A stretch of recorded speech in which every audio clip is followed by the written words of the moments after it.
നമസ്കാരം. രാജീവം ബ്ലോഗ്സിൻ്റെ പുതിയൊരു അധ്യായത്തിലേക്ക് എല്ലാവർക്കും സ്വാഗതം.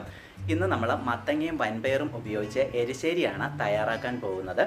അപ്പോൾ എൻ്റെ യൂട്യൂബ് ചാനൽ സബ്സ്ക്രൈബ് ചെയ്തിട്ടില്ലാത്തവർ എത്രയും വേഗം സബ്സ്ക്രൈബ് ചെയ്ത് അതിൻ്റെ തൊട്ടരികിലുള്ള ബെല്ലൈക്കൺ ഇനേബിൾ ചെയ്യുവാൻ ഓർപ്പിക്കുന്നു. അതുപോലെ ലൈക്ക് ചെയ്യുക, ഷെയർ ചെയ്യുക, മാക്സിമം കമൻറ്റ് ചെയ്ത് സപ്പോർട്ട് ചെയ്യുക.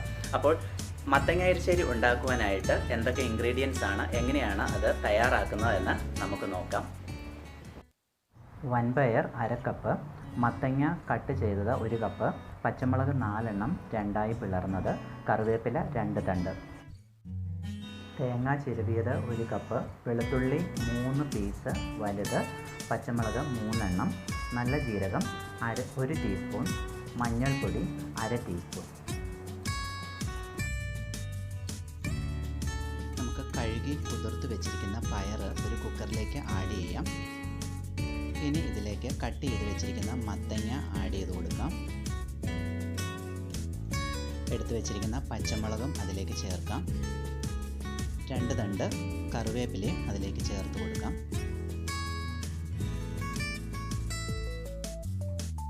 ഇനി ഇതിലേക്ക് 1/2 കപ്പ് വെള്ളം നമുക്ക്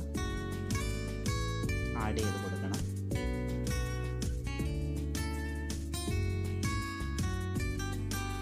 1/4 ടീസ്പൂൺ മഞ്ഞൾപ്പൊടി ആഡ് ചെയ്യാം.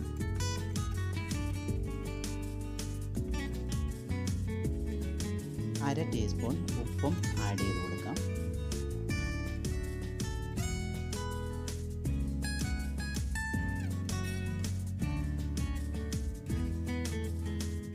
ഇനി ഇത് ഇളക്കി കുക്കർ അടച്ചു വെച്ച് ചെറിയ ഫ്ലെയിമിൽ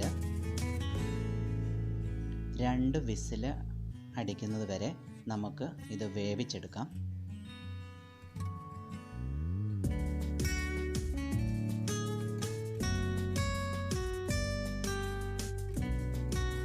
ഇനി തേങ്ങ ചിരവിയതും പച്ചമുളക്, മഞ്ഞൾ, ജീരകം ഇവയെല്ലാം കൂടി മിക്സിയിലിട്ട് ചെറുതായി ഒന്ന് ഗ്രൈൻഡ് ചെയ്തെടുക്കാം.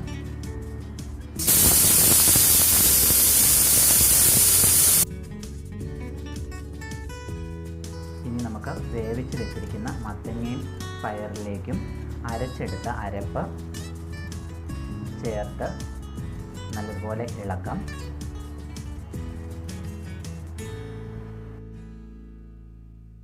ഇനി ചെറിയ ചീനച്ചട്ടിയിൽ നമുക്ക് കടുക് വറുത്തെടുക്കാം.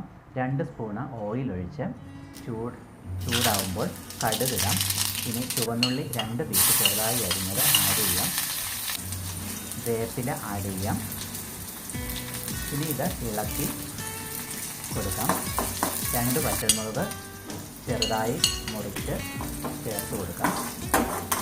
ഇത് പാകമായ എരിശ്ശേരിയിൽ ആഡ് ചെയ്ത് പാകത്തിന് ഉപ്പും ചേർത്ത് ഇളക്കി ചൂടോടെ സെർവിങ് ബൗളിലേക്ക് പകരാം.